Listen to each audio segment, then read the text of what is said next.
Hey everyone, great to see you. Today we are going to focus on our core. So we're going to go through 3 great exercises for starting to fire up your core at home. And just a little stipulation, when I say core, I mean front core and back core. So core is not just working the abs, it is also building up the muscles in our low back that support the spine. So the more we sandwich the spine with strength around it, the better stability we have in protecting that low back from injury. So we're going to go through a couple of different exercises to do together for strengthening. And yeah, hopefully they help. Let me know how it goes. All right, the first exercise we are going to do is called the bird dog. I'm not quite sure why it's called bird dog, but it is in a tabletop position and we are reaching opposite directions. So it's a really great way to challenge the stabilizing muscles, really fire up that low back and that abdominal work. So any exercise that you ever do, whether you're working your knee, your wrist, or your ankle, I want you to always squeeze your abs in and engage those back muscles together. You should always be working your core. The more we work your core, the better you have a chance of protecting yourself from injury, from perhaps an unexpected movement, or you go to lift something. The more we engage, the better we're able to do that. So this is really a key to everything. So everything that we do, flex those abs and protect that lower back. Watch that you're not letting that low back sit forward, sticking that butt out behind you. And also watch that you're not overcompensating and bringing that tailbone in towards you. We really want a nice straight back that feels nice and supported. So end rant, let's get to bird dog. What we're going to do is we're going to come into a tabletop position where your shoulders are going to stack right over your wrists and your hips right over your knees, and your knees are about hip width apart. And from here you can have the tops of your feet down, or you can tuck your toes under, whichever works. So what I mean by losing your low back is by allowing it to kind of break like this, or maybe we're up too far. So we really want to find that nice line, squeeze those abs in. And for bird dog, we're going to reach out. We're going to start on the right, so reaching out with your right arm and extending the left leg behind you and coming back in. Take a deep breath in and exhale, other side. Left arm goes out, right arm behind you. I like to flex my toes. You can point your toes as long as we have energy coming out both ways. So the fingers are reaching as far behind and the toes are reaching as well. The muscles are reaching, and feeling that low back engage, feeling that low back behind you fire up as well. So you're going to go through, I like to do 10 to 15 reps in 3 different sets just to really work through this movement and to really stop and sort of listen to my body as I'm going through it. So take your time. It doesn't have to be a fast motion. Really tune in to see how your body's functioning and work yourself through those sets.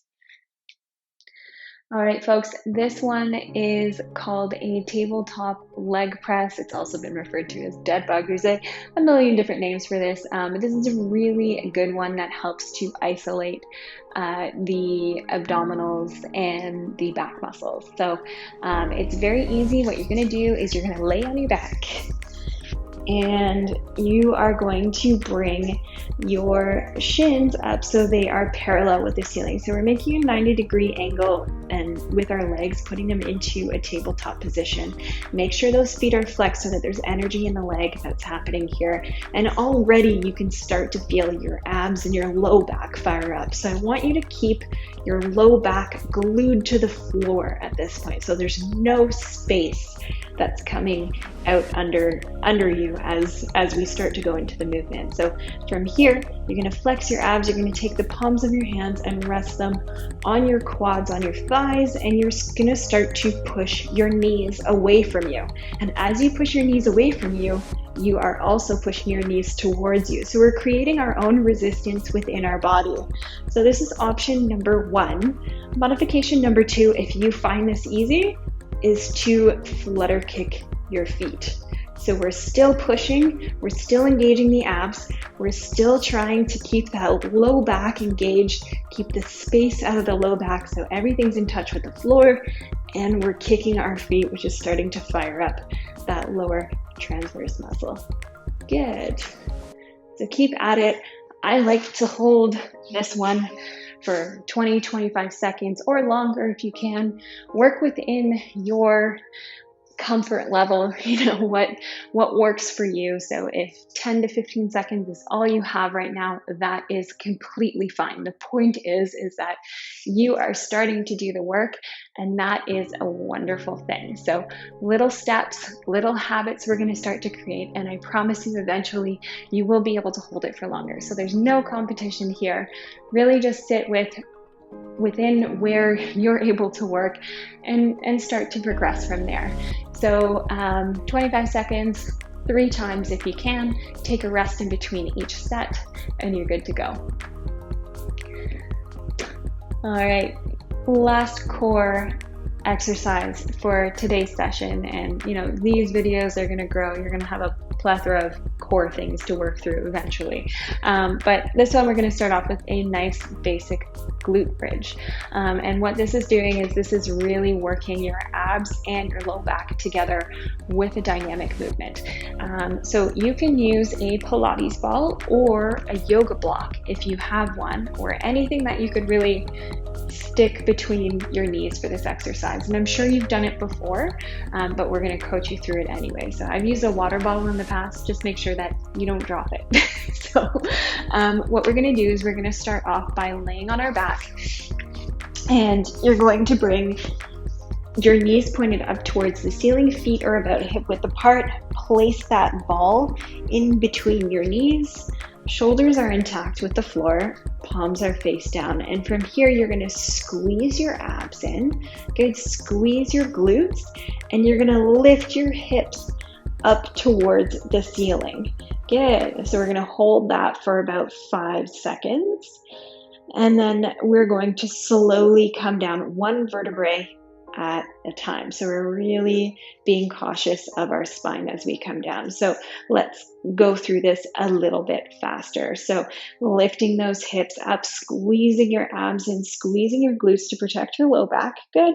And coming back down. So bringing this into a rhythm where we're going to go through about 10 of them. If that works for you, up and down, keep squeezing through. Good. Keep squeezing into that ball too, which helps you to engage all of those muscles. And relax when you're done. And for these, I like to go in sets of 3. If you haven't figured it out by now, I'll do 10 to 15 and then relax, and go through 10 to 15 again and relax, and 10 to 15 again after that. So this is a really cool one.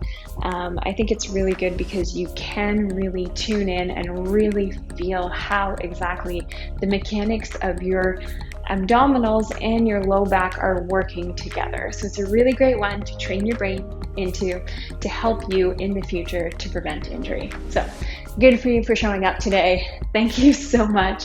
Let me know how it goes. I'm always available, and we will see you soon.